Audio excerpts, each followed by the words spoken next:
Romans 9 is a chapter that grapples with the complex issue of God's sovereignty, human responsibility, and Israel's unbelief. Here's a brief summary. Romans 9 verses 1 to 5.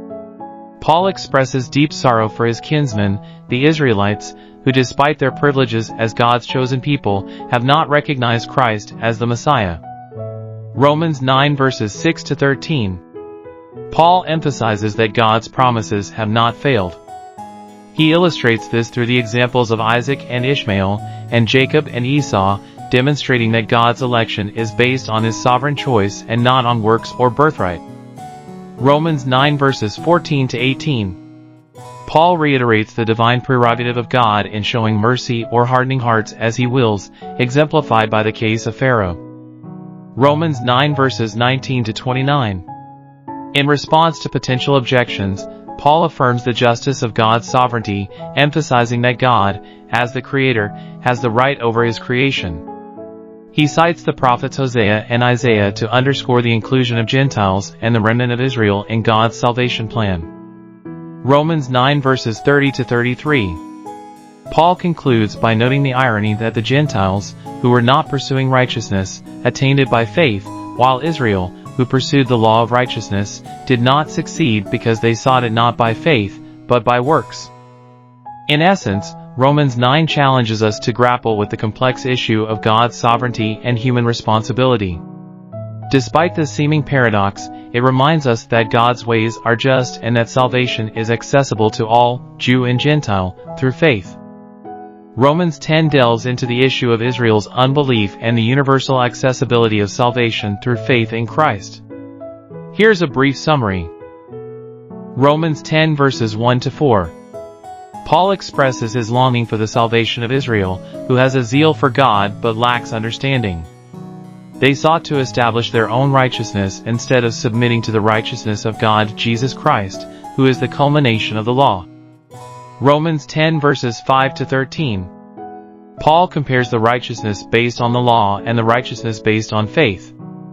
He asserts that faith in Jesus Christ, who is Lord of all and shows no favoritism, brings salvation to everyone, both Jew and Gentile.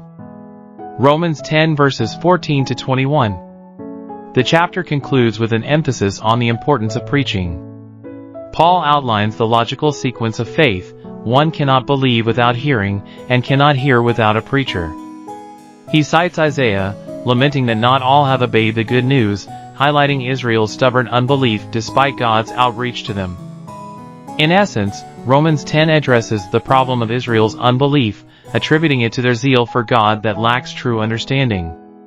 Paul explains that Christ is the fulfillment of the law, emphasizing that righteousness and salvation are available to all, both Jew and Gentile, through faith.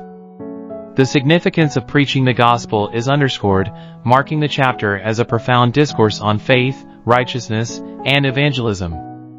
Romans 11 provides an intricate understanding of God's plan for both Israel and the Gentiles. Here's a brief summary. Romans 11 verses 1 to 10. Paul asserts that God has not rejected his people, citing his own Israelite lineage as evidence. He brings up the time of Elijah when God had preserved a remnant of 7,000 who had not bowed to Baal. Similarly, at the present time, there is a remnant chosen by grace. Romans 11 verses 11 to 24. Paul explains that Israel's transgression and their consequent partial hardening lead to salvation for the Gentiles to provoke Israel to jealousy.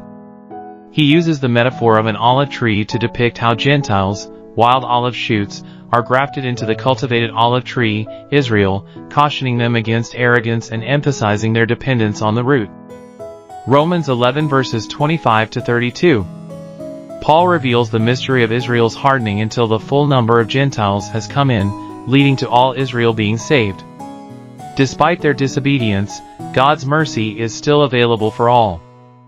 Romans 11 verses 33 to 36. Paul concludes the chapter with a doxology, praising God's wisdom and knowledge and recognizing that all things come from Him. In essence, Romans 11 presents the mystery of Israel's partial hardening and the salvation of the Gentiles. Paul continues his discourse on Israel's rejection and God's plan for their ultimate restoration. He explores the concept of the remnant, Israel's failure leading to Gentile salvation, and the implications of their acceptance.